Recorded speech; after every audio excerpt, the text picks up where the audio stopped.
Okay, thanks everybody. Yes, we're going to get started right here at 10 o'clock. I'd like to welcome you to the call and Happy New Year. Terry, it's a brand new year. What do you think so far? Wow, it's going to be a very exciting year, you guys. I'm just very excited about it, not only with Zango and Glimpse and the juice and helping so many people this year. It's going to be very exciting. Yeah, a lot of you know that we took a little vacation this year. You might call it that. We took off to Maui for 10 days, only to arrive back to a foot of snow. But Terry, I mean, it was a wonderful experience, just kind of getting away from everything. And I know you love Hawaii. I do love Hawaii. It is probably my favorite place. And this is the day that we arrived. And, you know, you guys, you got to understand, I got to literally take Art's BlackBerry, unplug him so much that I actually had it in the safe. And after 5 days, I said, you know, maybe we should just check and see if family's called or something. And you know what? Nobody called. So it was very relaxing for Art, but he was able to kind of regroup for the 2009 to say, what do we want to create now? Yeah, that's one of the intentions that we had here is, you know, I mean, it's easy to continue on. What I'm really talking about here in creating your new year is if you treat your last year, your new year like your last year, your new year is going to be like your last year. And so at the end of the year is a very special time for us. And so part of our intention for being in Hawaii was to take some time and to reinvent ourselves, reinvent our business, decide where we're going next, what we're going to do, and we have decided on a number of changes. We'll talk about a couple of them later that we're going to be doing this year. But this is Terry. We had this great resort right on the beach, and we selected it because it was very close to a snorkeling beach, and we like to snorkel, so we had the pool here, we had the ocean here, and we had a great snorkeling area right out there. This is the Sheraton Maui Hotel, a very old but renovated hotel. And this is a picture of me on the last night. You can see I've picked up a pretty nice little tan here.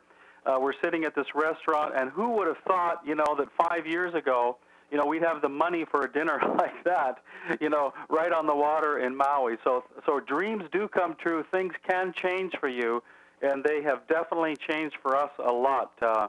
Terry, I know that we had some great dinners there and meals and a good time. And what else can we say? It was just so relaxing. I think that was the greatest thing of all. You know, out of the last 5.5 years we've been with Zango, we have never taken a pleasure trip that it wasn't just all Zango people. That Art and I actually got to just kind of be together, even though we are together 24 hours anyways. But it was just so relaxing, and it was nice to see him so relaxed. And we have extended trips before, but never gone on a trip that was not to do with Zango. So I want to remind you all, this is a very, very powerful statement. I believe if you could take this statement and think carefully about this for your new year, you cannot learn anything that you already think you know. And one of the great teachings that we got, I'm going to be talking about John Gottschalk and some of his trainings. We went to a great training just before Hawaii. I listened to some of his stuff in the airplane on the way out on our iPod. You know, a lot of people think they know something and they don't know something, and they don't. You may think that you know about what works in your Zango business, but you may not know what it works. In other words, you could be deluding yourself. And so we're going to talk a little bit about how the mind works and how you can create a different sort of thinking for the new year. As you can see, 2008 is rolling out here. If you look carefully at this picture, 2009 is rolling in. And we never start a year without taking some quiet time and visualizing and dreaming up what we want to happen for the new year, creating some intentions, casting our thoughts forward, and actually that's one of the things we're going to be talking about today. So a lot of you have seen this picture, but we have to start here because I believe everything in life starts with a dream. Who has a dream? This is the original picture. It's almost like an icon now in our family. I mean, we've showed this a lot of times, but this really shows the power of a dream. This is Terry's old desk, her old computer. This is probably just a couple of weeks into Zango, and she had a very, very powerful dream here. She wanted a car. That's a picture right on her computer screen of a car that she wanted. Notice that this is not a Lamborghini or a Rolls Royce or something that is so beyond your ability to believe it that you'll never get it, right? This is a little RAV4, something that she could actually see herself getting, a new car, that it wasn't crazy. In other words, your dreams have to be believable to your brain. And if you stretch your dreams too far beyond what you can believe, you'll never believe them. Therefore, you'll never actually put any energy into getting them. And there, of course, is a picture of the trip to Thailand. And Terry, I know how bad you wanted that car. Well, you know what it was for me, you guys, not having a car for 22 years, it was like, okay, Terry, you want this dream, but you're going to have to do something to make this thing happen. It's not just visualizing. It's not just sitting in a corner and knowing that looking at that picture. I knew that I had to make some action steps, but I had to get out of my comfort zone. I had to go beyond my fear and my own doubt. And so I had to grow. And I knew stepping into that. Over the years, I've always been beside art and helping art, but I've always done the mail, like yippee skippy. I mean, the mail is important, but Terry, let's grow a bit. And so I had to step up and step out, and I had to face some of my fears in order to manifest and have that dream fulfilled as that car. And I was willing to do that. I knew we had to get out of this situation that we were in at that particular time when we first joined Zango. I knew that I was going to have to do more than I've done in the past. As we said before, dreams without action are like hallucinations. And so once you have the dream, you've got to take the next step moving towards that dream. The step, to me, becomes part of the action. And so Terry got up to 700-800 phone calls a month welcoming new members, and that was the action steps that she took. Now, I have showed some of you this before, but this was a dream that I had. You know, one of the problems that I think we have when people think, well, what are your dreams? You know, we're thinking about, you know, a new $1 million house on the lake, or like I said, the Lamborghini car, or some outrageous big dream that is the biggest fantasy that we could ever come up with. And those are not the kind of dreams that I like to focus on that much. What about the small dreams? You see, because if you can begin to see yourself manifesting or bringing to you your little dreams, it gives you confidence to get towards your big dreams. And so we've been doing this kind of stuff for a long time. This is our wood pile that we have. We like to heat with wood. We still heat with wood here. I love heating with wood in Western Washington. I just love the way it feels in the house. I don't like any noise. I don't want fans going. But as you can see here, I don't have a woodshed, and I'm like stacking wood. I've got posts dug into the ground here, metal posts pounded in, and I got tarps. In fact, this is even just a black piece of plastic, it looks like. And every week I'd have to go out there, take off, and I was just dreaming about a woodshed.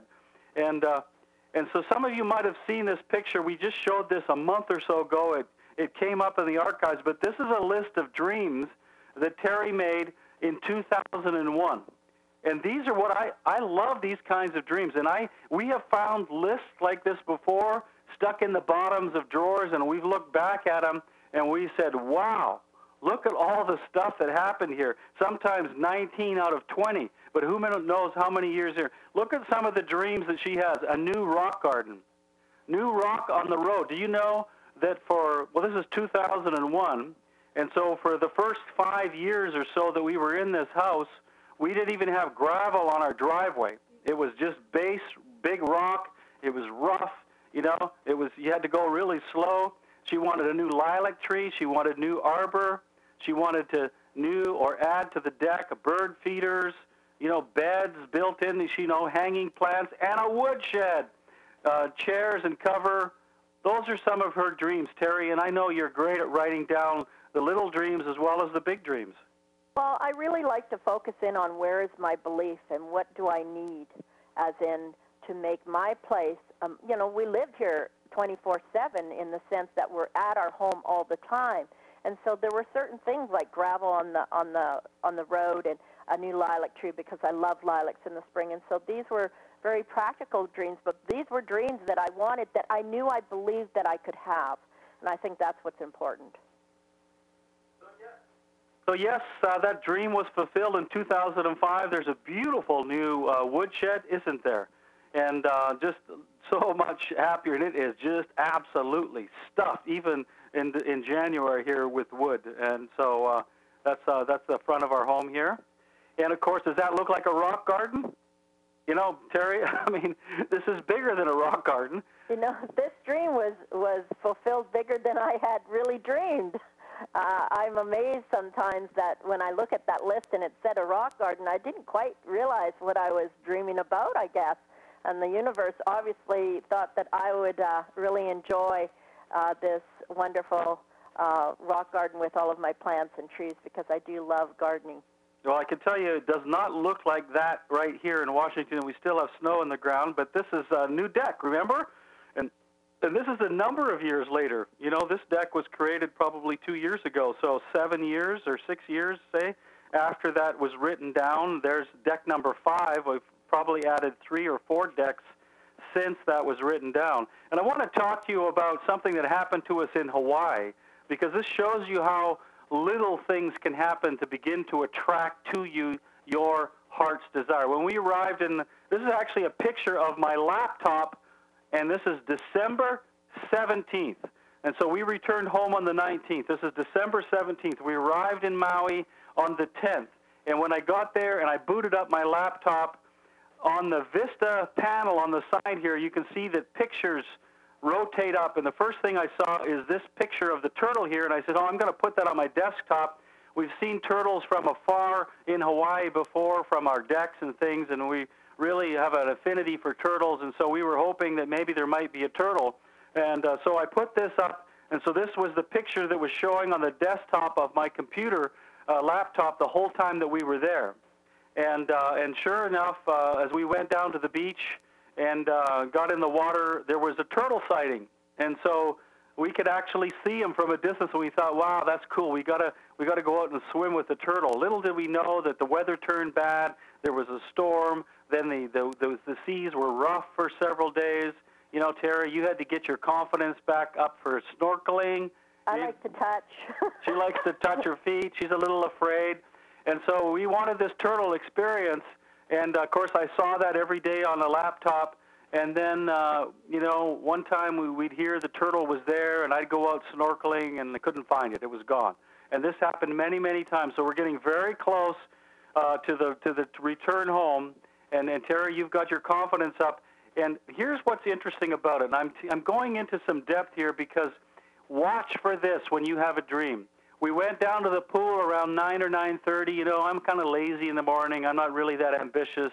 I don't particularly want to swim that early in the morning. But as we got down to the pool, we knew that the water was clearing up, and I had this, what I would call a pull, like, go now. If you want to see that turtle, go now. I said, I think we have to get into the water right now if we want to find that turtle. He seems to come earlier in the mornings, so let's go out there. So we jumped in the ocean. Sure enough, the turtle was over very close to where we were, and I was swimming in there, and I came back. I saw him. I was like, 15 feet away. I waved over to Terry. Yeah, he waved over to me, and, this is really deep. I'm not a very strong swimmer, and so I'm like, but I really want to see this turtle. I've always wanted to swim with a turtle. This was my dream. And so as I started to go over, what happens but the turtle comes to me. And I was so excited, and so we're swimming together, and I'm... Well, I just have to build that up a little bit. I mean, the turtle's over on the rocks. We're 15 or 20 feet away. As soon as Terry comes into the area, the turtle stops eating, leaves what he's doing, swims right over to her. I'm not talking about her swimming to... The turtle came right to her nose. And I was so excited. We looked eye to eye, and I'm rubbing his top, and I'm shaking his hand, and I'm kind of talking to him, telling him, I've been looking for you all week, and I'm so excited to be here with you. But then I also realized that this was my dream, but there's other people that had this dream to see this beautiful turtle and to swim with the turtle. And so I stepped away as the other snorkelers were there to see the turtle. Yeah. And so that was such a precious moment. It was a very magical moment for me to do that. It was funny. I saw that he was going to come up for air, and so I came up for air with him. We looked at each other in the eye, and then the turtle swam off, and that was the end of it. Of course, we didn't find out till later that you're not supposed to touch the turtles. We didn't know that.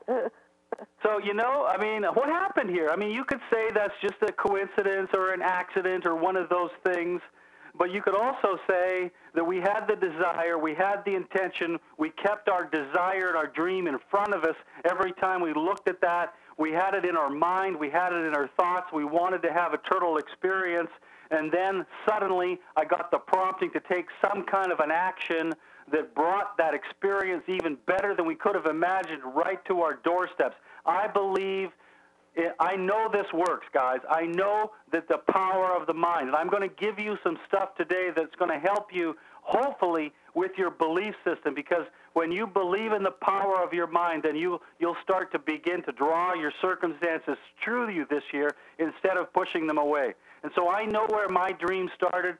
Some of you have heard this. I haven't talked about it that much.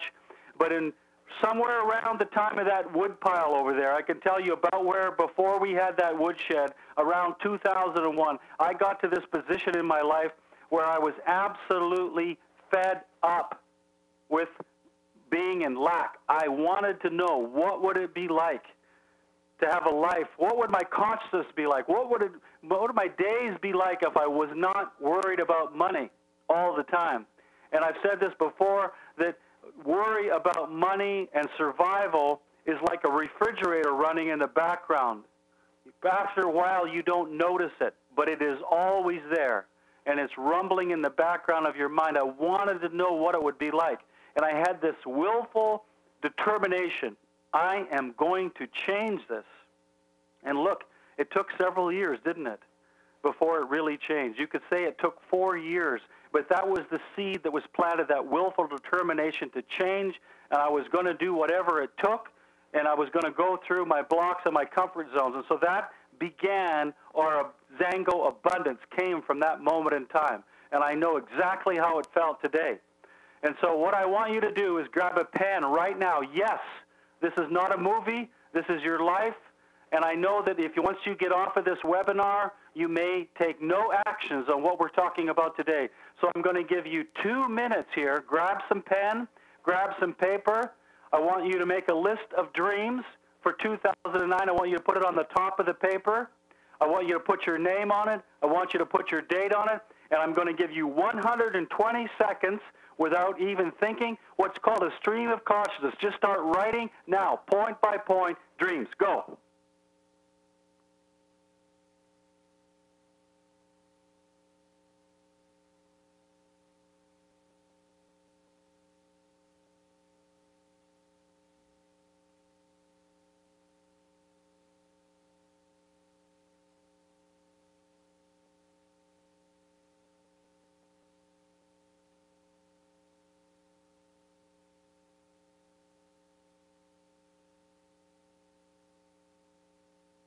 Big dreams, little dreams, doesn't matter. Write them down. Don't be limited, but don't be crazy. Don't put dreams down that are so far beyond your belief that you'll never put any intention behind them.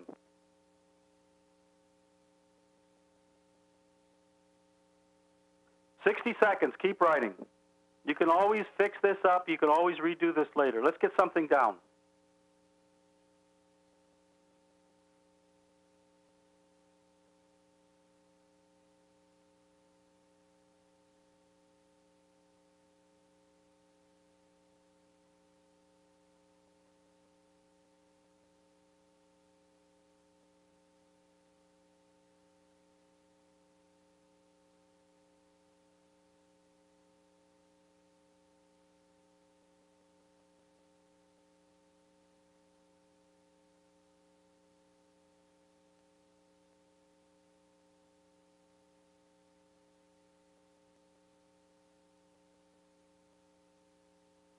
Okay, that's it. However you've got it, that's it for now. I hope that was inspirational to you and you got in touch with some things, and I hope you put some small ones and some little ones, and I hope you work on this more later, because it's important to write these down. We're going to talk about that later.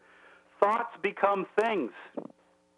Thoughts become things. Is that possible? Thoughts become things? Do we know how powerful our thoughts are? Do we know how powerful our minds? So you should choose them wisely. Thoughts also become beliefs, don't they? Beliefs are really just a collection of thoughts that are like each other, that you tend to repeat over and over and over again. Just because you have a thought It does not mean that it's true, or it does not mean that it supports your dream. So thoughts also, why not choose beliefs that support your dream? Because we're beginning to create reality here, aren't we? So we're going to get into some stuff here that I think could stretch your brain. So be prepared to get a little bit stressed today. And I did this quote a couple of months ago. You need to think bigger if you want a bigger life. And gosh, I caught myself doing this the other day. Don't shrink your thinking to match your reality. Expand your vision and your dreams, and your reality will surely follow. We're talking about expanding our dreams and our vision beyond. I see that people tend to shrink down their reality to what they can actually see right in front of them. So expand your vision, stretch yourself here, use the power of your mind. So thoughts do affect the material world, Terry. I know that you know this and that you know how powerful this is. Well, you know, we think about this all the time because Art and I are very conscious of our thoughts and work on it constantly. But if you can, I thought of a simple analogy to show you guys. If you go to a doctor and the doctor has two pills, one is placebo effect, one is a sugar pill, and one is an aspirin, okay? The pill will do what you believe it will do. In other words, if you believe in your doctor, if you have total belief in your doctor, either pill is going to work. If you don't believe, guess which one is not going to work. So it's really important for you to look at that, to see how strong is your belief. What is your belief, and where are your beliefs? How do you believe in Zango? How do you believe in glimpse? And whatever areas you believe in, strengthen those beliefs. That's what you have to do. You have to strengthen it so that that is part of your life every day. Yeah, Terry, you know, in fact, I was reading where, you know, that the average placebo effect, if you will, is like 27 or 30% or something like that.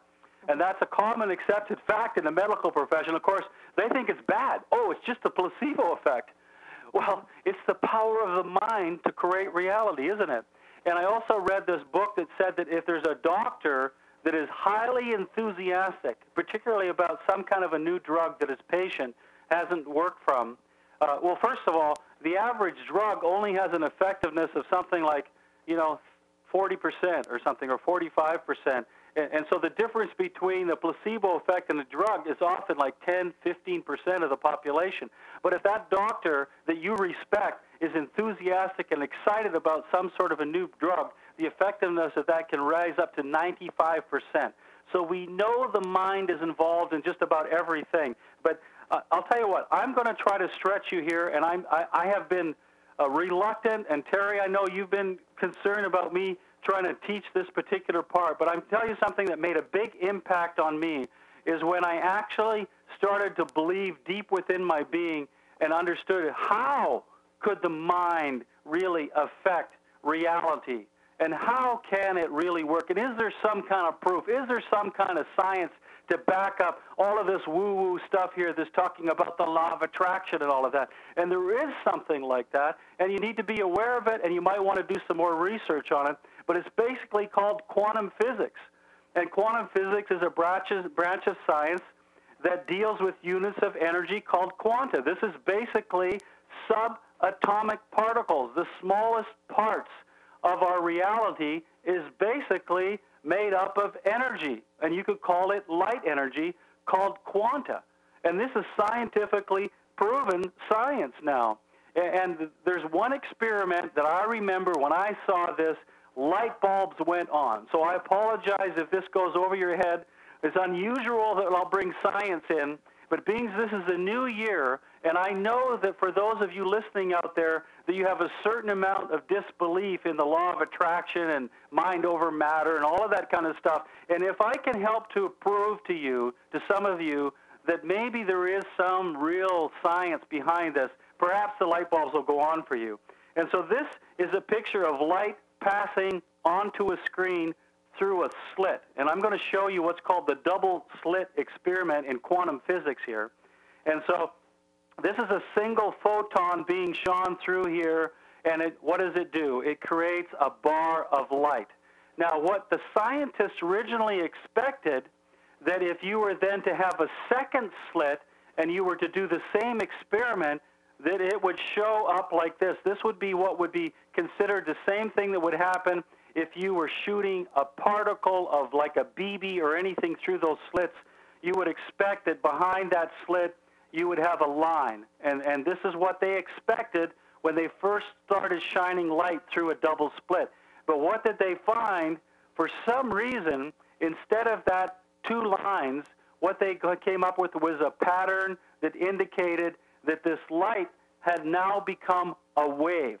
It was no longer a particle, it was a wave, which means that light obviously can be either a particle or a wave. And of course, when we think of a particle, we think of something that is like hard matter. You know, your desk is made up of a particle, right? In your mind's eye, you see particles as something that is material.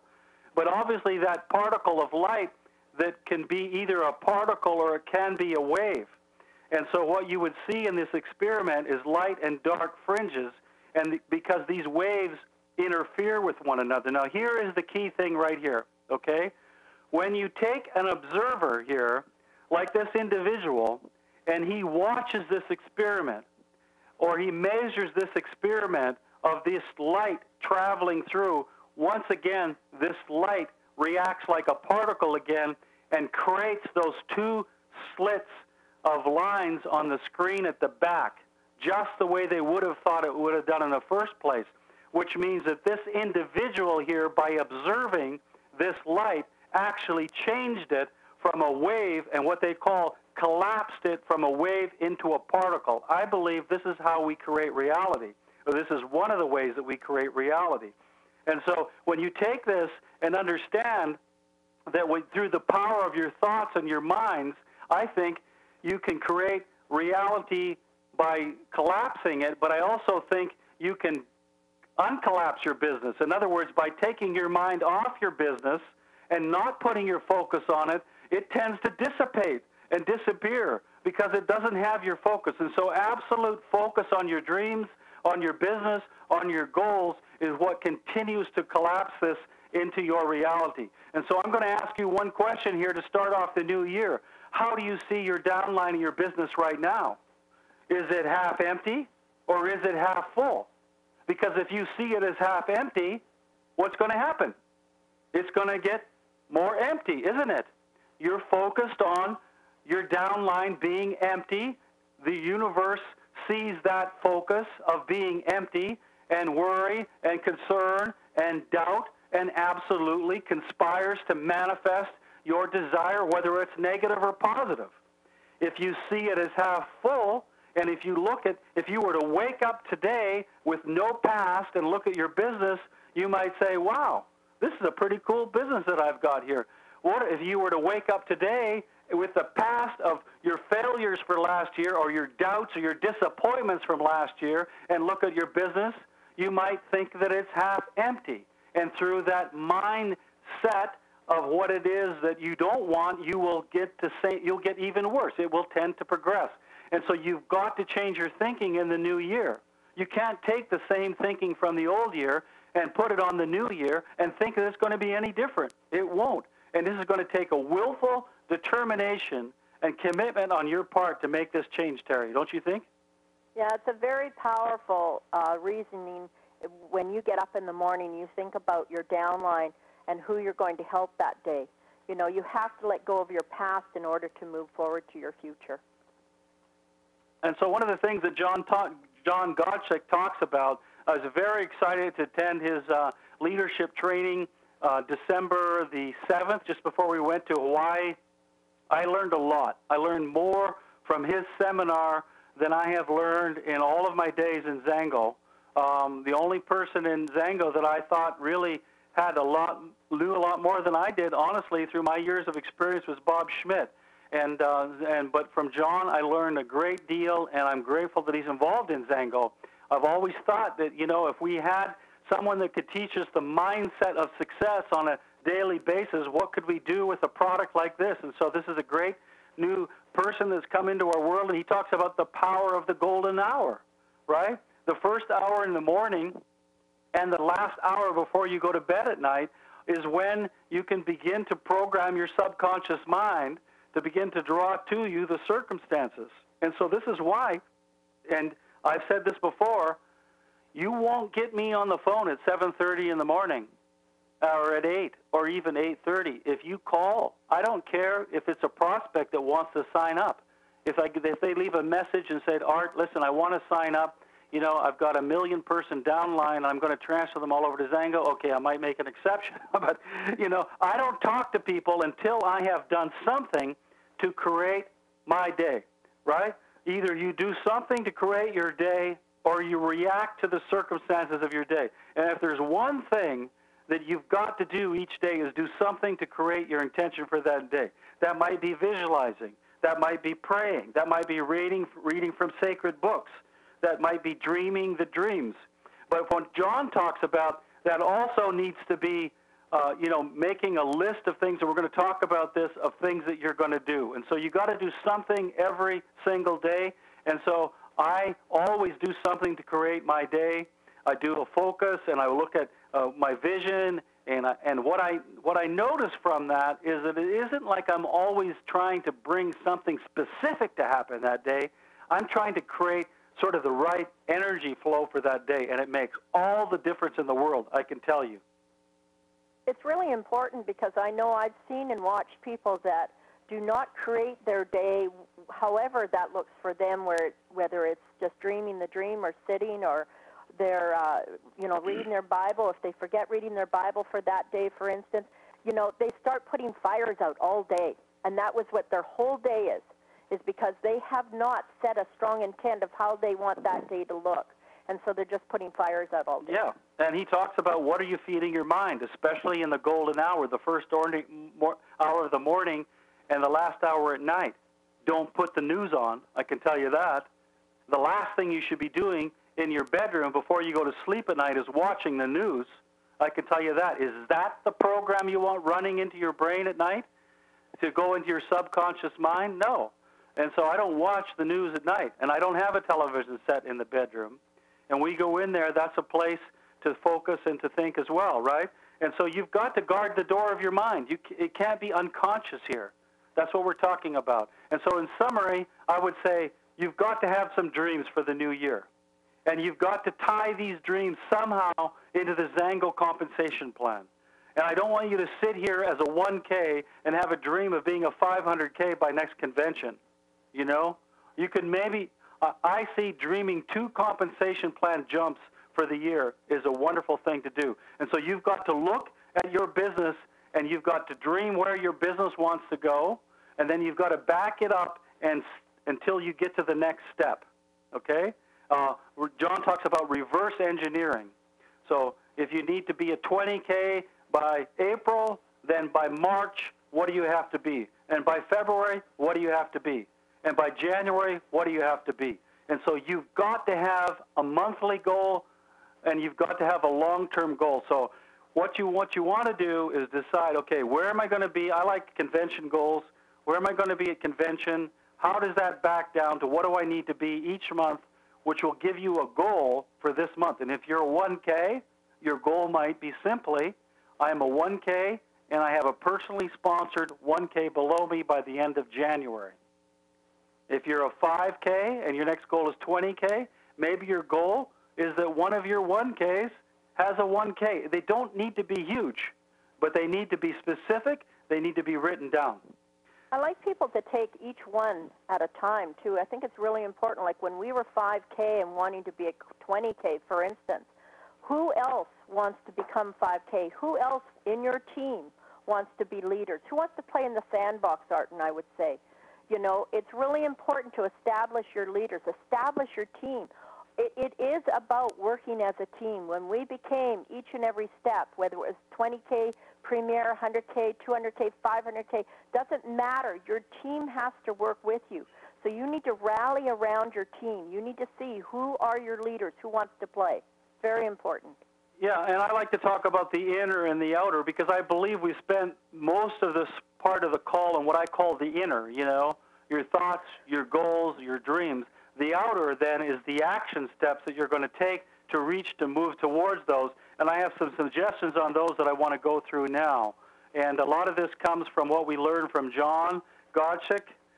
Strengthen lines of sponsorship.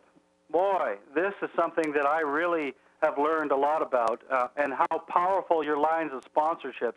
You know, I realized a long time ago, and I didn't really have the solution to the problem. I think John points us in the direction of the solution, that people have a lot more powerful belief in the product than they do in the business.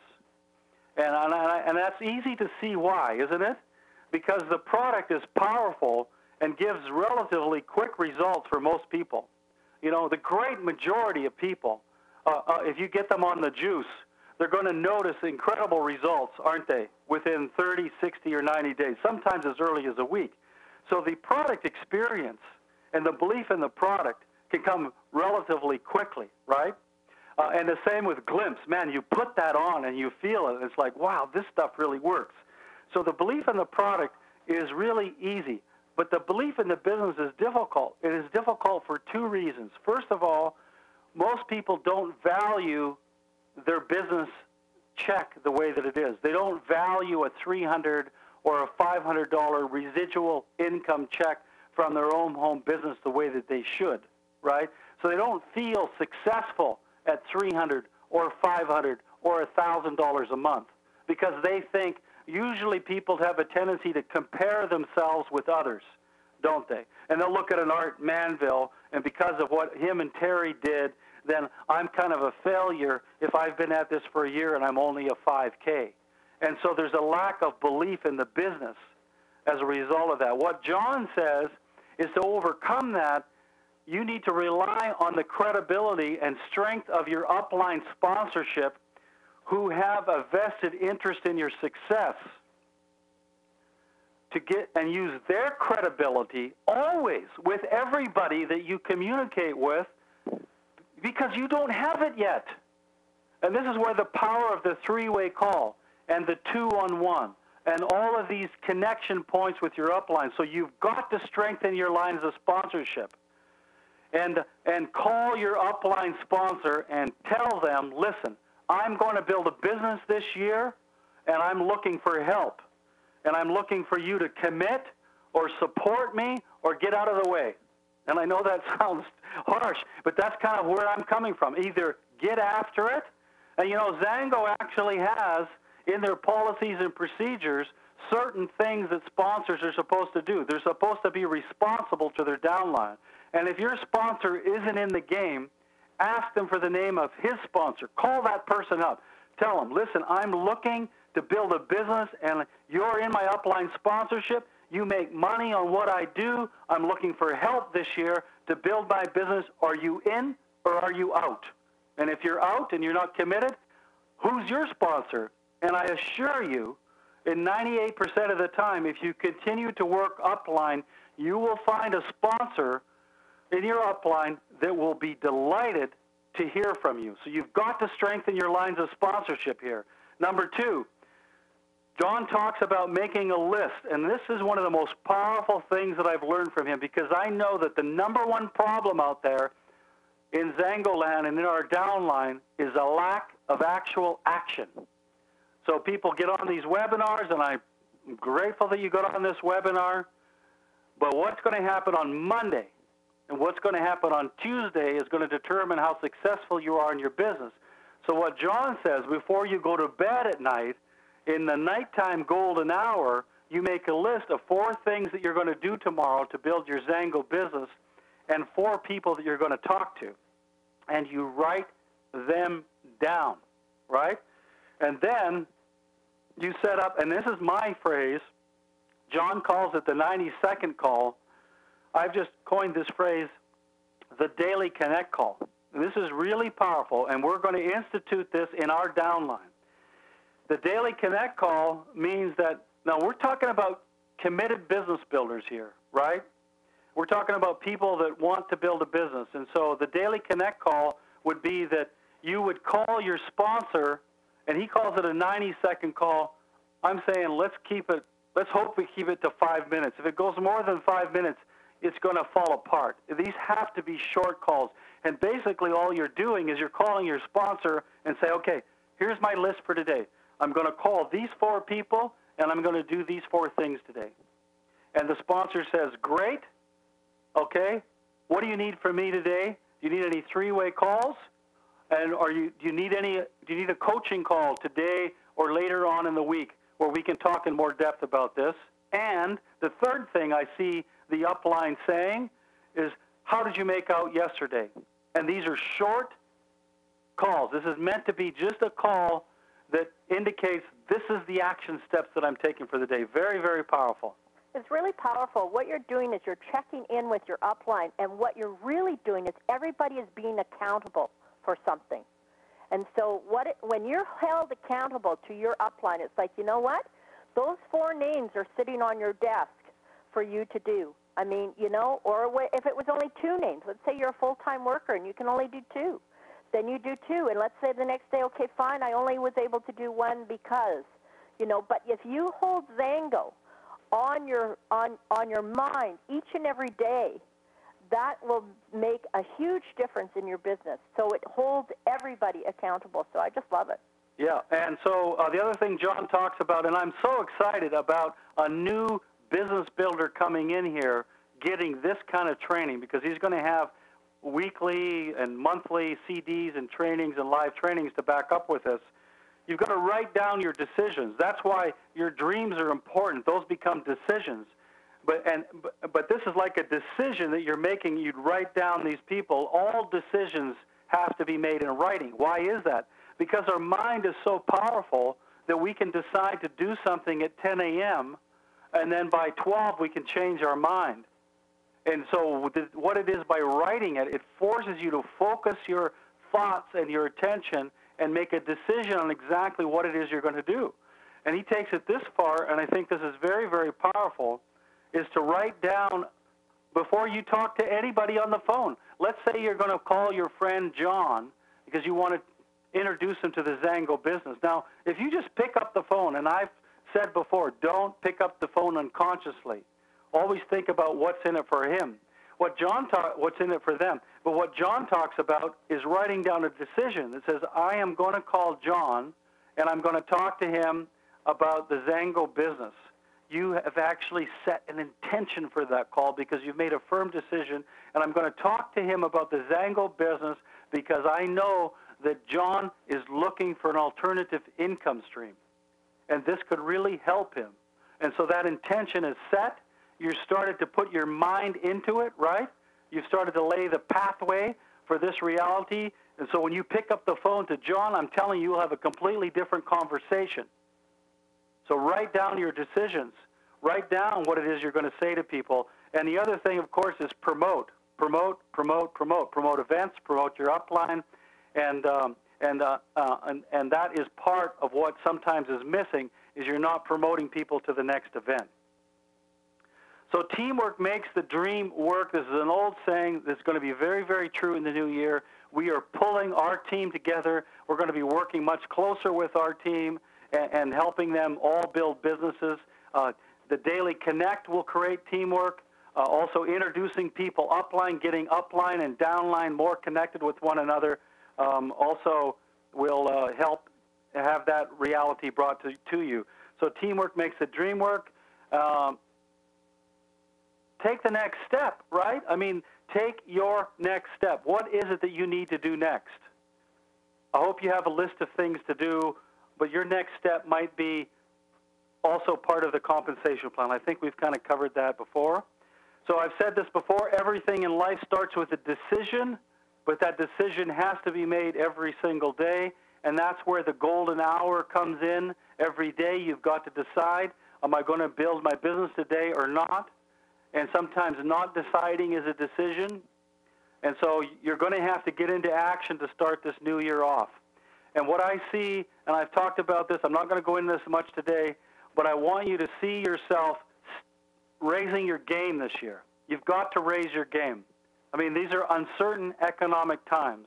And I have compared this in some ways to a football team that is, dealing with bad weather, kind of, And so let's say that you're going to play your game and you're used to having, wonderful conditions and you've got some snow on the field, right? Well, the opposition is also dealing with the same weather conditions, right? And in this case, I think the opposition is your fears and your doubts and your lacks. It also is dealing with the same weather conditions. And so what you've got to do is simplify your game plan, get back to basics, do fundamentals this year, create teamwork, do all of the basics that network marketing is all based on. So yes, Wave $1 billion brand, actually almost $1.5 billion in 6 years. We have an incredible story to tell. We have an incredible product to bring out to the marketplace. Baby boomers are getting older. This product can help people like nothing that I've ever seen. The foundation of this company is the Zango Juice. That is an incredible product, and now we've added into that Glimpse, catching the second wave through Glimpse and 365 and the Zango Juice. The mangosteen is our category. So that's about all that we have today. It's not going to run quite an hour. We're going to let you know about the Vancouver event coming up, January the 16th. We're planning on attending it, as is now seen. This is a Friday workshop with Beverly Hollister and also a business presentation at night. And for those of you anywhere in the Northwest, anywhere from Western Canada to Idaho, Oregon, Washington, maybe even further, we also have John Gottschalk coming in Saturday for an all-day training from 10 till 5. This is a very powerful 1-2 punch. We had a lady come all the way from Calgary to Seattle on December 7th. As far as I know, this is open to everyone. So far, these have only been reserved to leaders. And so John Gottschalk on the Saturday, information on that is available at his website, xgopro.com. Anything you wanted to add on that, Terry? No, I just, I think we really need to look at all of the different events in the calendar back there. I think there's a lot of great events that are coming up. Art and I will be, of course, gone next week. We'll be at the Arizona Elite Summit with the leaders, and we'll be bringing back lots of great knowledge from that. Yeah, some things that I want to talk to you about to help your brain. I highly recommend this book called Tribes. We Need You to Lead Us. It'll explain a lot about how people look. People are looking to be connected. They're looking for a cause. They're looking for a group of like-minded people, right? And so you are the leader of your own little tribe, and you're plugging your tribe into your sponsor's tribe. And you can see, if you read this, you'll get a picture on why it is so important to introduce people to each other and have a good line of sponsorship. Highly recommend that. It's a good price, only $11.99 at Amazon.com. Also, I've been recommending this book last year, Success Built to Last. 2 parts of this book, very, very powerful. Talks about passion, finding your passion, and also how to deal with adversity. Great book, Success Built to Last. Also, What the Bleep Do We Know? A great book, and the DVD has done 1 million copies. This is where you can learn more about quantum physics. And in fact, if you go to whatthebleep.com, there is actually a video, an animated video on quantum physics that is very, very powerful, so that you can help to reinforce your brain about how matter created. Remember what Einstein said, true science is knowing how the mind of God works. So very, very powerful stuff. And yes, changes in store. Our next webinar is February the 7th. Yes, we're not going to be doing weekly webinars. They take a lot of time. They take a lot of attention away from our own downline. We're going to be focusing more on our upline, downline support systems and doing our own calls with our team and helping them reach their goals. I know this may sound like a big step for a lot of you, but what I've found is that sometimes these webinars can be counterproductive because you're on the line for it, and I'm always happy to try to come up with a new idea and a new twist to try to help teach you. And in fact, most of you already know what to do. You just need to do it. And there's a bit too much how-to on these Saturday webinars. With John's training coming in and with everything else, we're going to be working with our own team the rest of the month. We're going to have a monthly webinar starting in the new year. And so it'll be the first Saturday, at least that's the plan right now. It could change if we have a Saturday that doesn't work. Our next Super Saturday webinar, February the 7th. And so I'd like to thank you all for coming on the call. Anything you want to add, Terry, before we close it out? No, I just see it very exciting for all of you to reconnect with your sponsors. You know, if your main sponsor is not working, move up. It's just really important. I think everybody is going to be seeing John Gossick's new training out here, and it's really going to help everyone connect. So I'm very excited about 2009. Okay, thanks a lot, everybody. Thanks for coming on the webinar. Happy New Year to you all. We're going to open up the line so that we can say goodbye and wish each other a Happy New Year. Thanks, everybody. Happy